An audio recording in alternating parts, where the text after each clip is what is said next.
My name is Dragon, and today I'm joined by John in a conversation about video games, about John's relationship with video games and how they might have impacted his life for my senior research project, More Than Just a Game, Understanding the Effects of Gaming on Mental Health. John, if you could just get us started by briefly introducing yourself and your relationship with video games growing up or currently. Yeah, for sure, Dragon. Hello. My name is John Isaac, and I am a senior at Boston University, majoring in biochemistry and molecular biology. In terms of video games, I have been playing video games probably since I was in first grade. I really I play all sorts of video games, but I'm looking forward to speak on that further in this session. Cool. Well, let's just talk about that. In first grade, how did you get into video games and like what were the first games you started playing? Oh, maybe I should have thought of this before, but give me a second. Let me think about it. Um, Take your time. oh yeah, that's right. So I think around first grade. So I think I started getting an allowance around first grade. So I saved up a lot of my allowance money, and I asked my dad if I can get a Nintendo DS. That was probably my first handheld game console, and it was just a lot of fun. I played it all the time. Whenever I got home from school, I was for a little kid. I was surprisingly very disciplined when it came to playing video games and managing my schoolwork. I would only allow myself to play video games after I had completed my schoolwork, and honestly, it was just a way to escape reality a little bit, not in a bad way, but more as just to enter a world all my own and just to have fun. And it really helped me sort of unwind after the day, and it really actually motivated me to get a lot of my schoolwork done, to stay focused and to get it done. So it also proved as a sort of like a tool to teach me how to manage my time effectively, and then also as a method to relax. And so I played a lot of Pokemon was probably my favorite game franchise, honestly. I really liked playing Pokemon. I played it as much as I could. My brother also got a DS as well, and he played Pokemon as well. So we'd play together and we'd square off in Pokemon battles, and that's always fun. But that's where it started, honestly. Well, you seem like a surprisingly mature adult and a surprisingly mature child. I know when I was a kid, it was a lot harder to make sure I finished my homework before playing video games. But tell me a little bit more about how that's kind of transitioned now that you're older. Do you still find that same, I guess, escape, motivation, control when you're playing video games, or has it changed as you've gotten older and like learned and done different things? Honestly, yeah, it has changed to some extent. I still play video games. Obviously, I don't have as much time to play as much video games as I did when I was a kid. When I was a kid, usually the homework you get, elementary school to middle school, honestly, was pretty light, and so it could be done honestly if you focus really hard and for an hour, and that's all I had to do, honestly, just do some math problems, read a chapter of whatever, and get it done. And so because of the relatively light course load comparative to like the rest of my life or where I am right now, it was pretty easy to stay focused and to just play video games afterwards, because honestly I probably spend more nights playing video games than doing my homework, Mm, because my homework just didn't take that long. I think the inverse has happened over time, where as I've gotten older, I've taken on more obligations. My course load has gotten more rigorous, especially in college. Obviously, definitely a lot sure. heavier than elementary school. And as a result, I spend a lot more. I spend a majority of my nights studying, doing classwork, tending to extracurriculars and whatnot. And so I haven't forgotten about video games, but the I've definitely spent a lot less time playing them. and it can be difficult.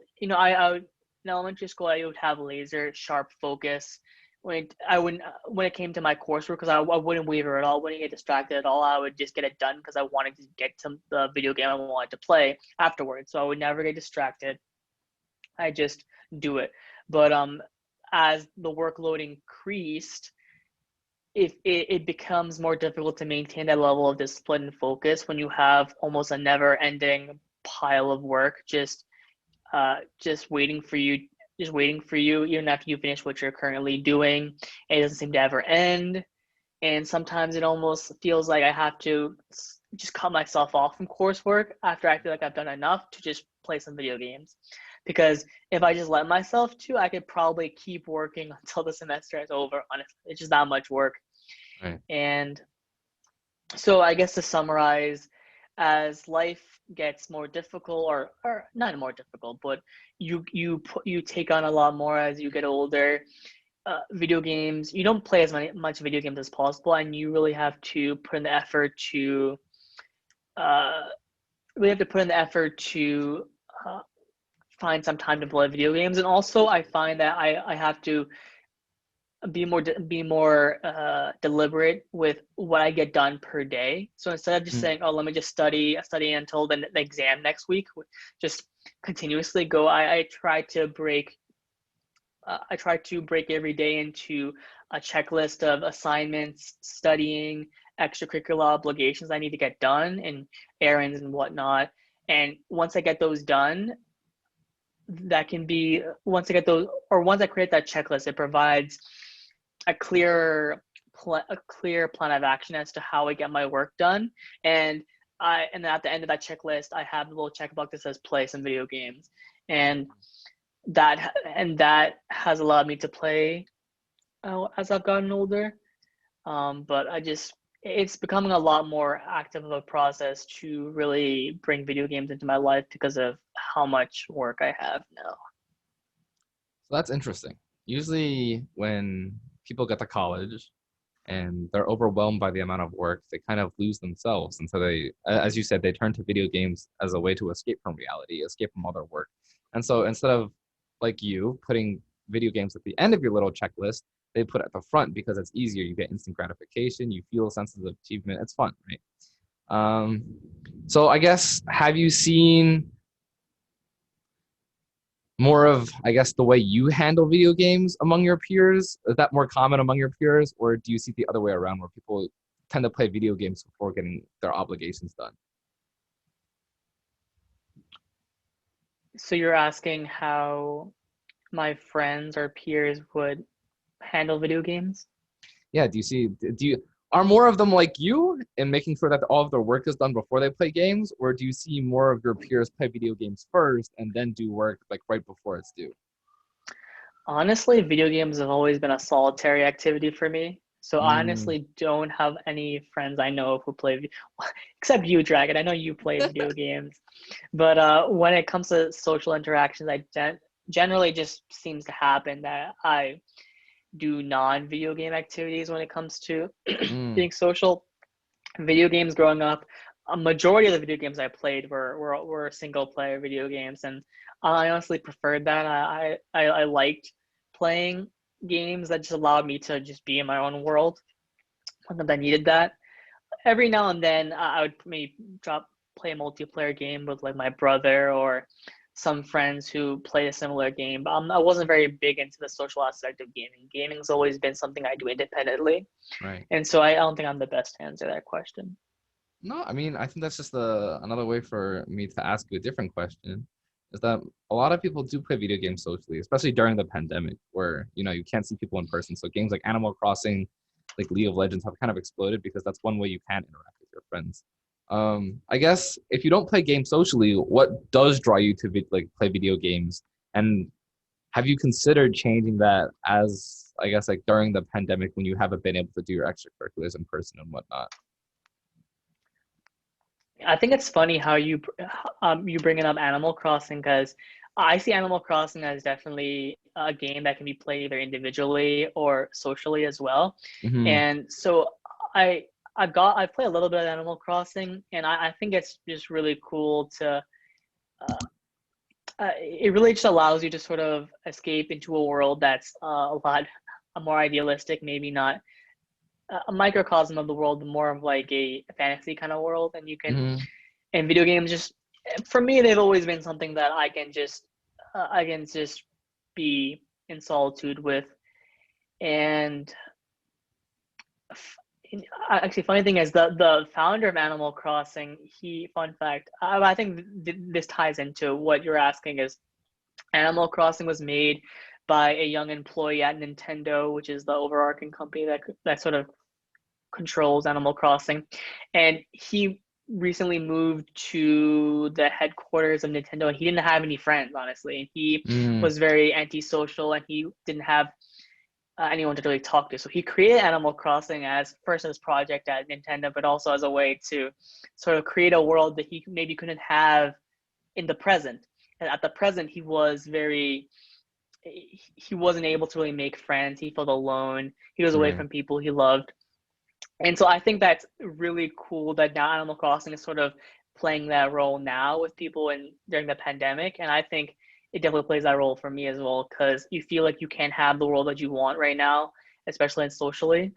And so you sort of escape into games as a way of just forgetting about it for a while and sort of taking your mind off of it, so it's not putting so much of a toll on you. I don't know if that answers your question. Let me know if we need to redirect the conversation. I'm asking specifically for you. I mean, I guess it makes sense. Yeah, Animal Crossing like has evolved through the pandemic. A lot of people used to play it independently, but not a lot of people play it socially. Mm-hmm. But for you, as someone who doesn't play video games socially, like what purpose do they serve? Well, purpose they just serve as as something to just numb your brain. Mm, Honestly, you feel like definitely, obviously, with schoolwork, you want to be very intentional and you want to mentally be very active with what you're doing. So it's very intentional, and it requires a lot of mental work and willpower. right. Video games are just effortless. Mm, There's really, even if there are complicated tasks in video games, they're often engineered to be gratifying and pushing you to do more and more and more. And there's a lot of very interesting motivation and psychology that goes behind video games. I think it's fascinating. So for me, it's just a way to numb my brain, get some dopamine in my brain, just like, get some sort of instant gratification from video games, even just a little bit of delayed gratification as well.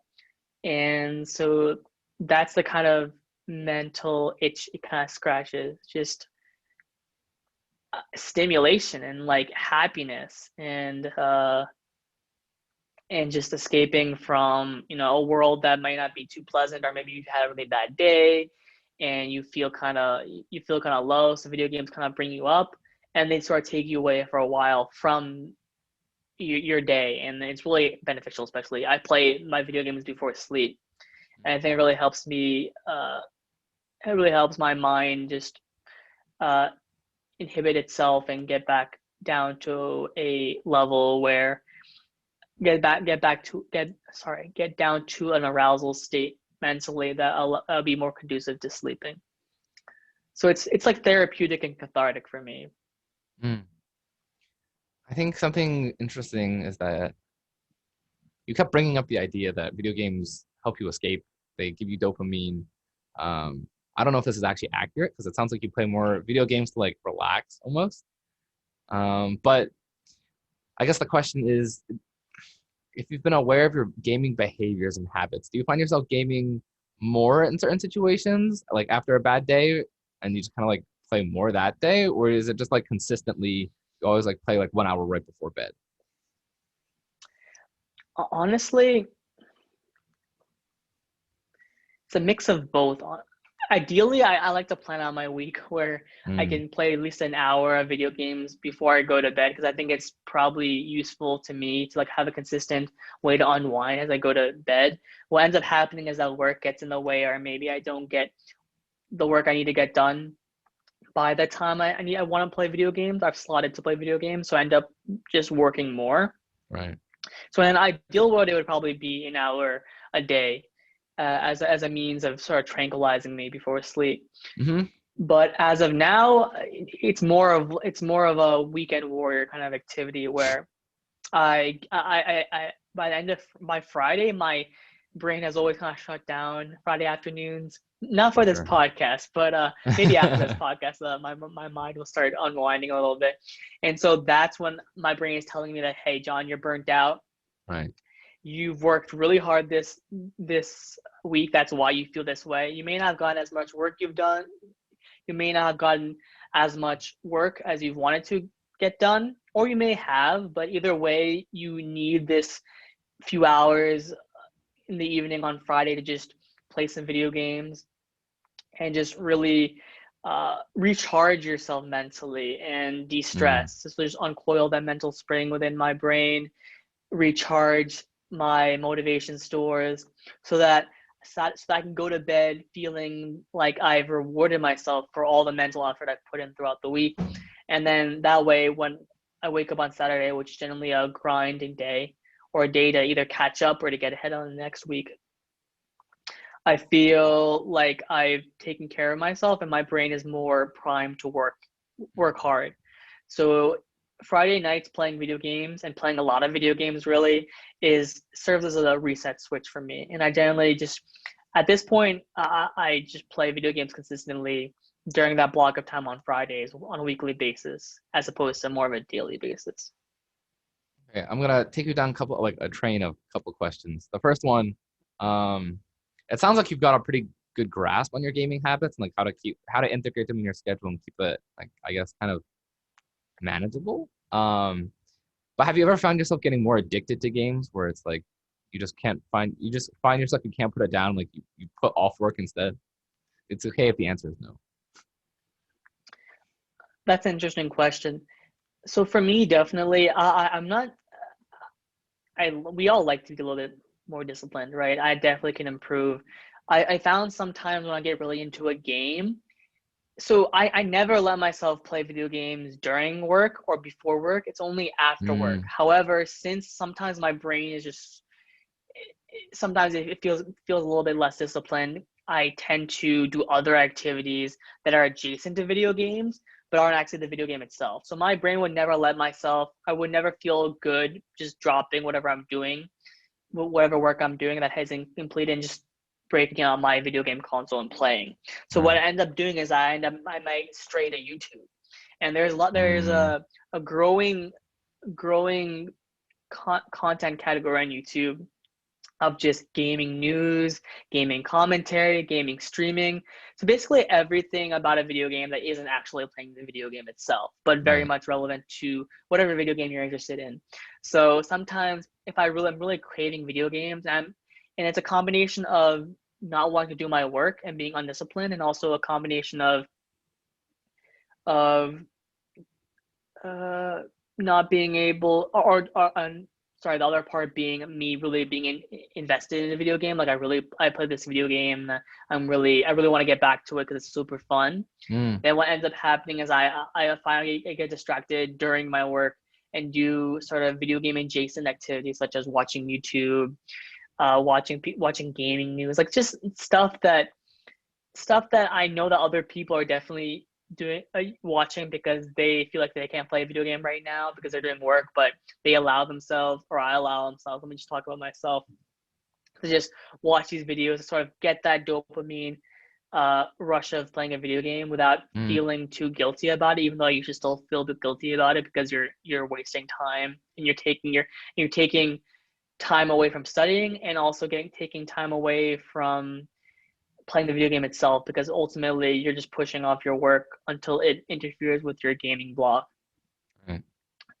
Yeah, so definitely not a disciplinarian by any means, but I like to get there sometime. But we all have those weeks, and I have those days where uh, either a game is too appealing, or I just have so much work that I don't think I'll get it done in time. So I just want a release that I don't really deserve. So I indulge my video game itch in other ways. And I think that's okay. I think you're selling yourself a bit short. I think you're a lot more disciplined than most people are. I can assure you, you're more disciplined than me. because you were like, sometimes you're less disciplined on a day or weekly basis. I'm on an hourly minute basis, so you're already much further ahead than much of the population. Um, but I guess continuing the trend of addiction, because you kind of followed like gaming news and gaming content on videos, I'm sure you've seen people get addicted to video games. Why do you think that is? Because as someone who's like super in control of their gaming habits, why do you think other people lose their sense of self and just kind of devolve into a gaming world instead of being aware of the reality around them? Right. And I think first I'd like to clarify. So obviously, probably a bunch of psych people are watching this video right now. I don't. I am by no means overgeneralizing the use of dopamine. I just use dopamine as a stand-in for mental stimulation. I know dopamine is a very complicated neurotransmitter system, and so obviously, I'm not saying that like, oh.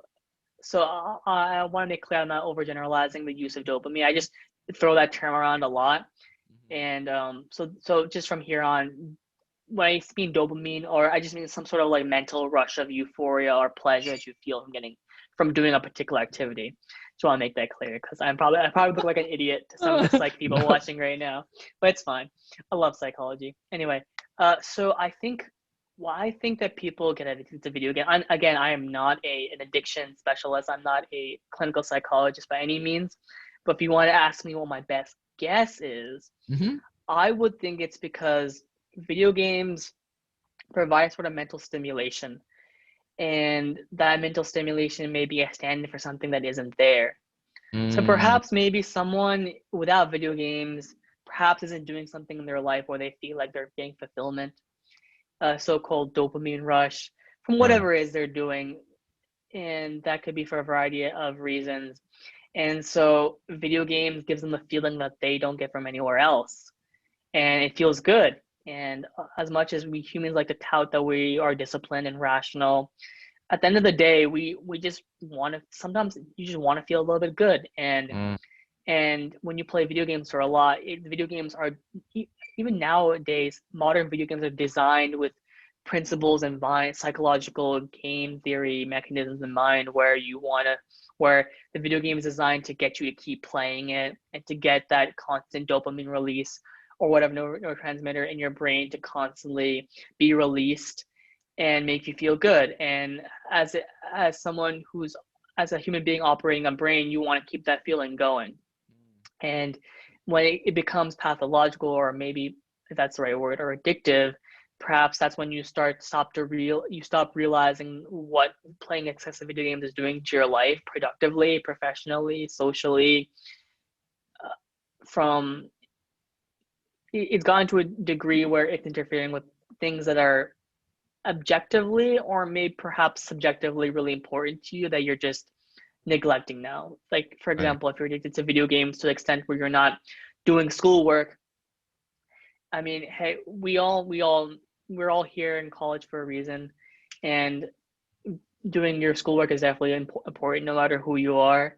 And so if you're perhaps not getting a stimulation from your video, sorry, no, if you're perhaps not getting the fulfillment that you want from schoolwork, maybe you're not doing as well, you may escape into video games, and that might end up just becoming addictive and destructive because now Mm, you're focusing on something that's really short term that will end up destroying your chances at success in the long term because now you're neglecting something like grades, for example.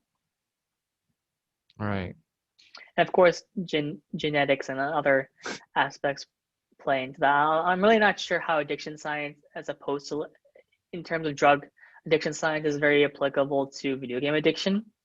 But I would imagine there might be some parallels. So if what drug addiction science tells us about there being people having certain propensities to addiction is true, then perhaps people who have addiction tendencies genetically might transfer over to video game addiction.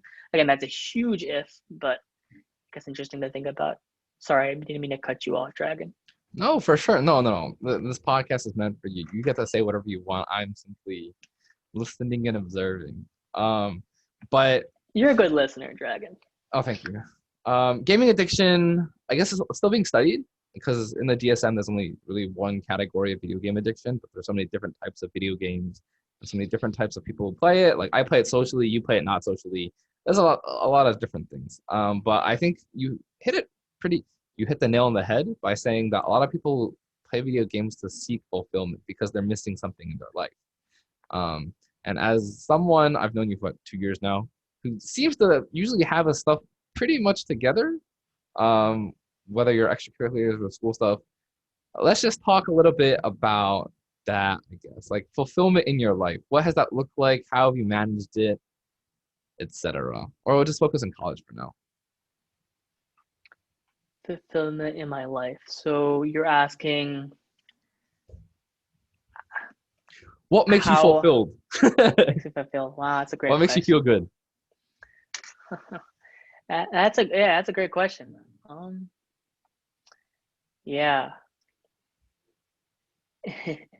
you know, it's not always I feel fulfilled, to be honest, but Mm, you I try to get fulfillment. I definitely get a lot of fulfillment from when I feel that my work is being translated into results I'm looking for.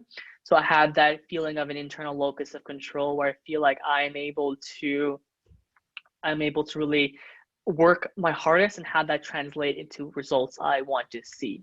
mm, So and that really increases my work ethic and my drive to do things. So that can be applied in a lot of different ways, in a lot of different aspects of my life. So I guess we can start with academia because that's the setting we're in right now. So I think I definitely find fulfillment in studying hard for things and doing well on them. I tend to feel more burnt out and feel like I've have a little bit of learned helplessness when I feel I'm taking a really difficult class and I feel like I'm working as hard as I can, yet I'm not seeing the results I want. And obviously that just means to work harder, obviously. But sometimes you expect that you work really hard and that you get to a certain result, yet you don't get it. mm, So without getting too deep into that, let's just make it really simple. When I feel when I feel like my hard work is paying off academically, I find fulfillment in my classes a lot. And obviously, I feel really fulfilled when I'm studying material I really like to study. mm, So I'm really passionate about medicine and virology, a little bit of psychology as well. So but obviously, when you're taking a major based course load, you're going to take classes that you don't necessarily want to take, but you have to take because that's what adds up to your degree. And so when I'm taking classes that are not at all relevant to at least what I believe is what I want to do in life, I feel less fulfilled about it. When I'm taking classes that get me as close as I can to my goal of being ultimately being a physician scientist, which is what I want to do, I feel a lot more fulfilled. For example, I'm taking two classes, for example. One is physical biochemistry, which is a class that I'm only taking because I am a biochemistry and molecular biology major. It is the mm, worst class ever. I do not like it at all. It's very difficult, and it's not at all adjacent to what I'm doing. So mm, it combines a class that I need to put a lot of hard work in, and I necessarily don't see my hard work paying off all the time, and also subject material that's not applicable at all to really what I want to do. mm, And then I have another class, molecular biology lab, which is a class that we study lab techniques that I use on a regular basis when I work in the HIV lab I work in, which is work I really like to do. And we learned about uh, SARS-CoV-2, which is the virus that causes COVID, if you don't know. And I'm sure you know Dragon, but for anyone watching, mm, and it's virology. And I love virology. And I found that I just stayed up.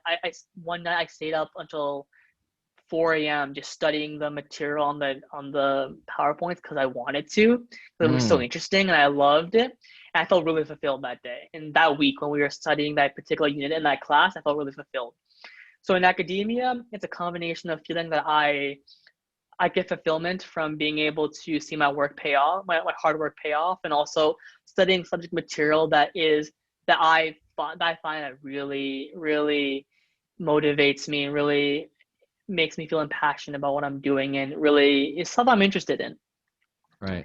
I find I'm really fulfilled by I'm an RA and Okay. yeah, I wonder how if you know what that's like, Dragon. But Dragon's also an RA, disclaimer. And So I really find fulfillment with helping my residents and mentoring my residents. And I am an RA specifically in a freshman dorm. And so a lot of these freshmen, sometimes they uh, look to me for advice and to sort of help them with the process of acclimating to college for the first time, whether that's academically and socially, generally the spheres I operate in terms of Right. my mentoring, but also socially as well. And also, sorry, I mentioned socially, mentally as well. And I like being there for my residents. I like to care for my residents a lot, and I like to be there for them. I like to talk to them, and me feeling like I have an impact in their lives, and me seeing that impact I have in their lives really sustains me and really fulfills me as well. Oftentimes, there are times where I don't feel that way, and so that those are times when being an RA isn't fulfilling. However, I like to keep working hard towards the goal of helping my residents because I know eventually it will be fulfilling, if not for them, definitely for me. So I think Right. that that's not something I really find fulfillment in. And obviously, I work in I mentioned before, I work in a research lab where I study HIV, which is something I want to do as a professional, as an adult after college. And so I find a lot of fulfillment in that extracurricular as well. I can go on and on and on, but Dragon, do you want me to keep going or do you have some follow up questions? Those are the main ones. Would you consider yourself a hard worker? It sounds like you're a hard worker.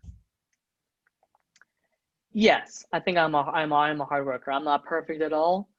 There are times where I don't feel like I work as hard as I should, but I definitely see myself as a hard worker, and that I think that's only the thing I think that's something I definitely best people at Mm, on average. Times where I honestly don't feel like I best people at a lot of other things. I think hard work is definitely my attribute.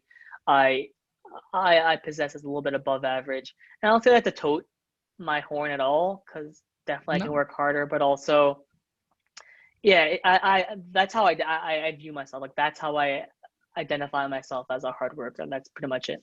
Mm. The follow up question, or we've been talking a lot about addiction and fulfillment and everything, so I'm gonna stay on that trend for a little bit longer. I'm gonna ask you to give our audience some advice. And so, as someone who's able to find your internal drive and passion to really get everything you need to get done, for the people who turn to video games for that, I guess, easier gratification, you know, quick burst of success within the video game, it's a lot of like not having to fail in a video game because you can try over and over again. Or people who are just kind of like afraid of taking that first step into the real world and finding things that might make them fulfilled. How would like what would you tell them? How would they turn away from an easy source of entertainment to something more productive in their life? And I love video games a lot, so I want to preface what I'm about to say with that. But video games, unless you find like you can generate a revenue from video games, you can generate a living, like you can be a streamer, esporter, you can develop video games. You can really make a productive living out of your video game passion. By all means, do it. I am not by any means disparaging any sort of video game related careers. That being said, if you don't see yourself in a video game related career at all, you don't think that that's ever a reality that you can really realize, then know that video games are a source of entertainment, and that at the end of the Mm, day is what they ultimately are. Video games are like Netflix to other people, are mm, like crocheting to other people. It's a source of it's how we unwind and how we unwind as human beings. And in a productive society as ours, if we didn't have sources of entertainment or ways that we could take our minds off a really hard day at work or whatever we were doing, it we'd have a global pandemic of burnout, and I mm, would argue that we're currently getting to that, or if we don't where we're currently in the midst of that in true. some ways. And I think burnout is definitely an issue, but ultimately entertainment really allows you to sort of and unwind, and that's all it is. It's not anything more than that if you don't see yourself in a video game related career. And so I would highly advise you to see video games as a source of entertainment. They're not anything more than that. They're not something that you should ever center your life around, because they're not meant to have your life centered around them. I Mm, would I would definitely, because ultimately, you can play video games a lot and they can give you a lot of instant gratification. But at the end of the day, when the video game is over, when you see the credits roll, or when you've played enough that it doesn't fulfill you anymore, and that will come at some point, at least before you have to take a break from it, you're going to be left with pretty much nothing. And so you can play 24 hours straight of a video game and then you turn it off and then you realize that you have a bunch of stuff that you could have done as well that could have really secured your future. And so if you want to be mindful of your future and you really want to make sure, what am I trying to say? Don't ever let video games become more than just entertainment. Ultimately, I would highly recommend that you go out and find something that's fulfilling for you. And if that's video games in a productive sense, then awesome, go do that. If it's not, go find it, because ultimately you're not going to, video games will never satisfy a lack of fulfillment. Mm.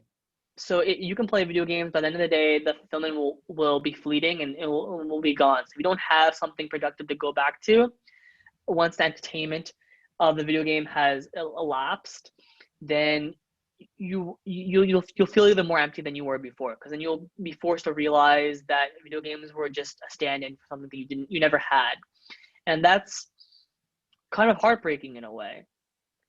And so there's a take-home message here: is find something that you really want to do and and that you really feel like uh, motivates you in a productive way and makes you feel good and gratifies you in a productive way. Because no matter what, video games will never ever replace that.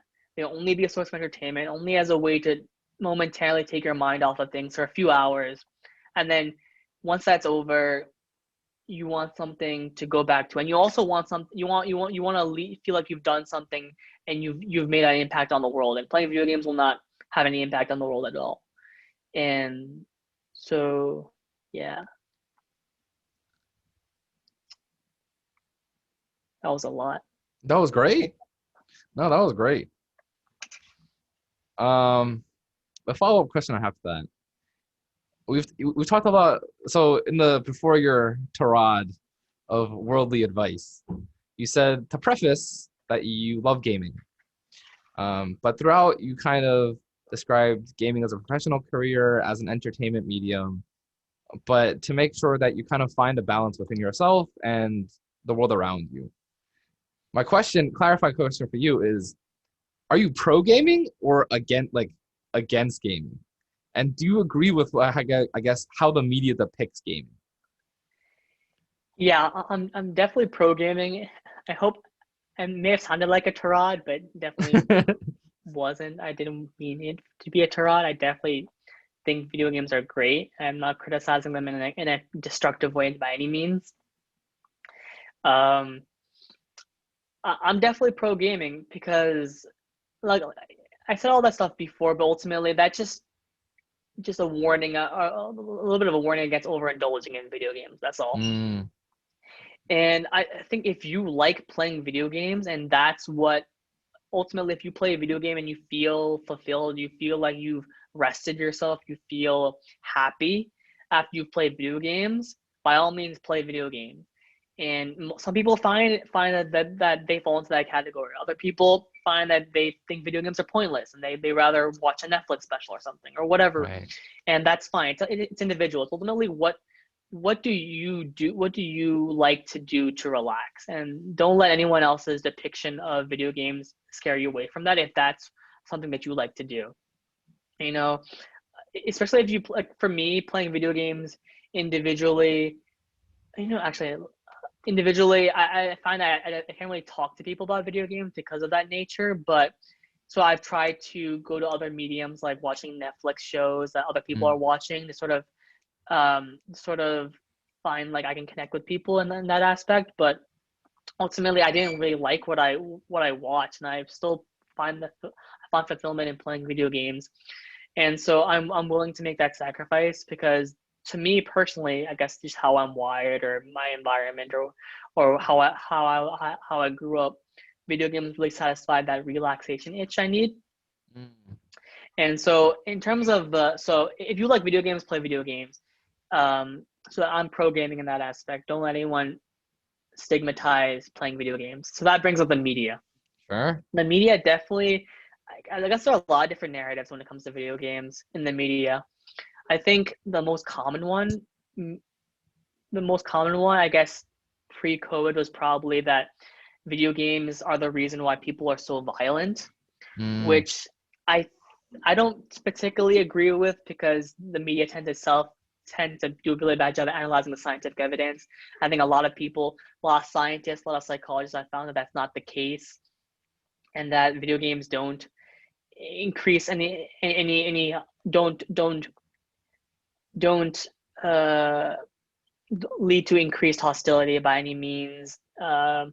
And they don't cause people to commit atrocities, which is what some media platforms have alleged that, oh, people play particular video games. That's the reason why someone would go and do this horrible thing. Um, and I'm sure that you've heard that before, and I don't believe in that at all. The scientific evidence does not support that, and I and I'm glad I'm talking to a bunch of psychologists right now because I think you would all agree with me as well. Like that's not the case at all. I think the media gives the video games a bad rap because they're just a scapegoat in some aspects. So I think, yeah, that it can be very negative the way the media depict video games, and also sometimes in TV shows, video games the perhaps in a TV show, for example, the character who plays video games is seen as like a nerd or a geek, and they don't have as many friends as the people who, I don't know, like to go to football games and hang out with friends and go to parties and stuff. And I think that's preposterous. mm, I think there's nothing to suggest that playing video games makes you socially less acclimated and someone who doesn't play video games. And I think that's what's and that stigmatization in media is what scares people a lot. Scares people away from playing video games and to admit that they play video games to other people. They may just keep it on the down low, even though I don't think video games are anything to be ashamed about. They're an entertainment medium, just like watching Tiger King on Netflix is. You know, just because people yeah. don't talk about video games in the mainstream doesn't mean that they're not a legitimate way of entertainment. And I think in the media, people then tend to talk more about TV shows and movies. It seems to be like those are more popular, but the media doesn't tend to talk about video games. Like if a new video game comes Mm, out or there's like a video game award show that happened the night before, they don't talk about video, who won the video game award show or the new video game that just came out. In contrast to how the media would talk about, oh, the Oscars were last night. Here's right. who won this category, and oh, this movie is coming out, and you see like celebrities for that video game. I'm sorry, that movie or TV show coming on like late night shows is really pushed in the media, and they don't do that. They don't give that same attention to the video game industry, even though a lot of adults play video games as well. And so there's a lot of unfair criticism of video games as a cause for atrocities that I don't think they're a cause of. And then they don't seem to be mainstream, at least not yet. So I think that would probably be two narratives that I've noticed in the media now and definitely across the past couple of years as well. So I'm gonna push against you a little bit, not against your take on the media or whatnot. Mm-hmm. Um, I know gaming isn't too mainstream yet. I know you play pretty solitarily. That's the word, right? Um, but do you find yourself not talking to other people about video games because you play alone, or is it the fear that they might judge you because you play video games? Ah, that's a good question. Uh, Honestly, I just haven't found people. No, if I find people for the same video games I play, I would love to talk to them about it. I wouldn't feel Mm, ashamed at all. And and if people ask what do you like to do for fun, John, I would definitely tell them I like to play video games. I'm not ashamed of that. Perhaps in the past I may have been, but as I've matured, I'm like, all right, so I play video games. all right. What's your problem? And so for me personally, I play single player video games, so obviously there isn't a component to play to socialize within the video game, and I just don't happen to know anyone who played the same video game. I don't know too many people who play video games in general, honestly, with the Mm, exception of you, Dragon. I think you're probably the only person I know very closely who plays the kinds of video games I play. You know, there are people who play a lot of sports video games. Those are very popular. There are a right. lot of shooting video games like Call of Duty. Those are very popular games, and a lot of people play them. But I don't play those games, so I don't talk to people about them. So to answer your question, if I knew people who play video games that I played, I would absolutely talk to them about it. And for people who just ask, "What do you do for fun?" I would tell them straight up that I play video games for fun, and I'm not ashamed of Mm, that. And I'm not open to any judgment on that. Like, it's very backward. Like, anyway. hmm. I guess a scientific study. Uh, I'm sure you know about twin studies, yeah? Mm-hmm. Very Uh, fascinating. you and your brother aren't necessarily twins. You might look alike, but do you find?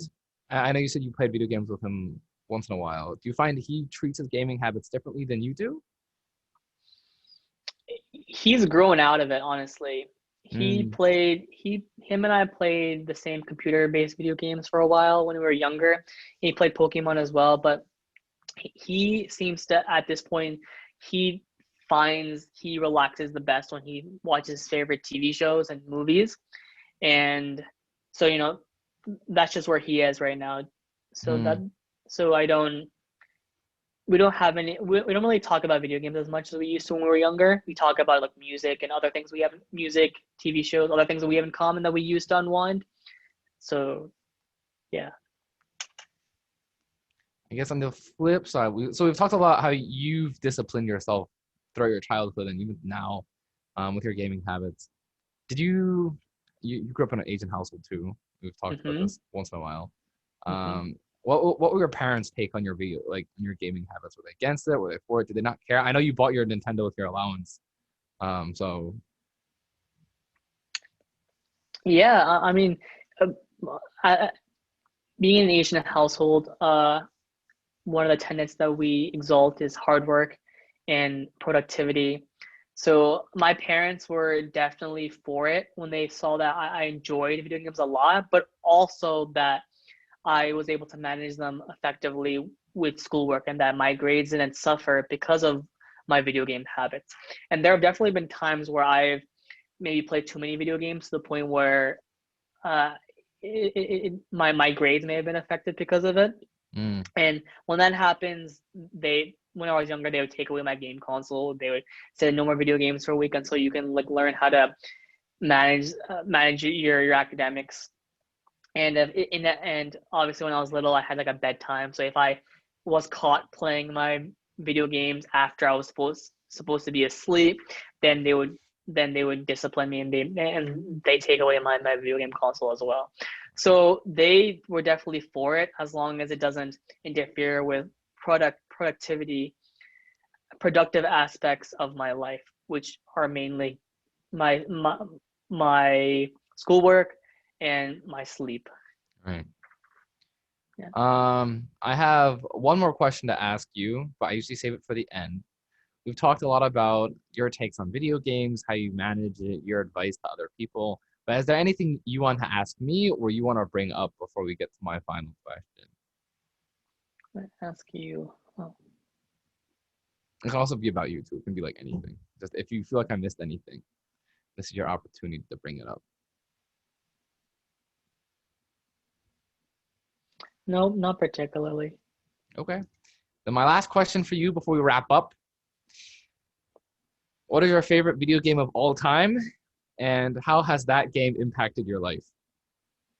Ooh, that's a hard one, It's the Dragon. hardest for everyone. Don't worry about it. Oh man. So I can I say a franchise? No. You can say a franchise. Oh, franchise. I can't say a game system. Like this No, no, particular no, no, no. system. You're not gonna say Nah. Xbox. There are too many Xbox games. Okay. So you say which game has had like an impact? What was the question again? Just what's your favorite video game of all time, Hmm. and how I Hmm. guess like why you play that video game, how it might have impacted you, all these different things.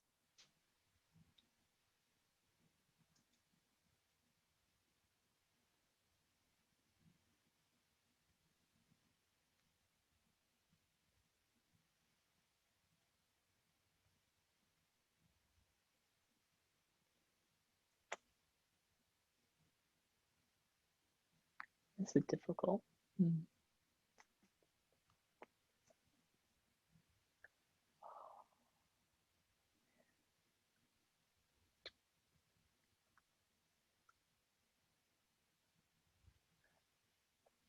Uh, I don't know, honestly. I don't think there's any one particular. I can name a bunch of video games, but I don't think there's only one video game that's really changed my life. And at the end of the day, uh, video games are for me a source of entertainment. So I'm not sure if a video game has really changed me at all. Though I guess if I had to pick one, I'd probably pick the Assassin's Creed franchise. But not now though. The game's a little bit whack now. Like after Assassin's Creed 4, it just went downhill. So don't play any game after Assassin's Creed 4. It's garbage. But the reason why I like it is because they make a lot of the game is historical fiction essentially. Mm, So they make an effort to integrate the fictional world of Assassin's Creed into a historical context. So you'll play in different periods of times. Like there's one game, Assassin's Creed 3, is centered during the American Revolution. Assassin's Creed Unity is another game is set during the French Revolution. Another video game is set during the Renaissance. Another video game is set during the Crusades.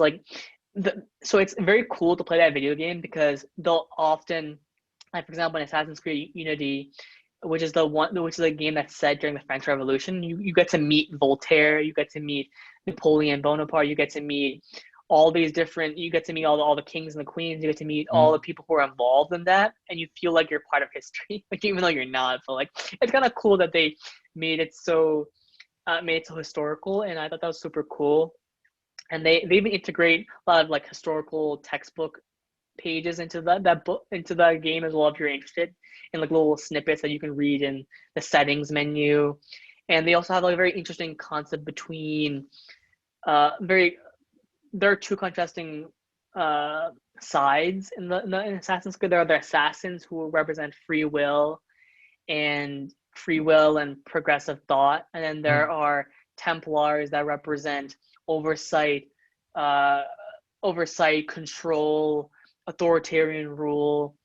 And it's really interesting to see those two ideas of the two organizations clash in different settings across time because let's be honest, like those, even though might not be there aren't assassins or Templars and or at least there aren't those video game assassins or video game Templars in real life.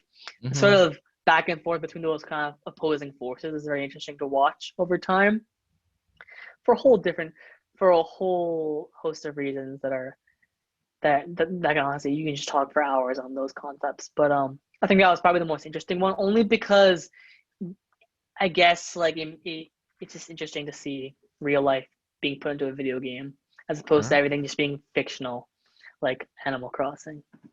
But all those games are also super fun as well. But if you, I guess, had to pick one, I guess maybe it'd just be that franchise. Hmm. Cool. Well, I am out of things to talk about. If you have no more thoughts, I'm gonna wrap us up here. But thanks for joining me today. I learned a lot. I hope the audience learned a lot too. Of course. Thank you for having me, Dragon. Well, it's always a pleasure. I'll see you around.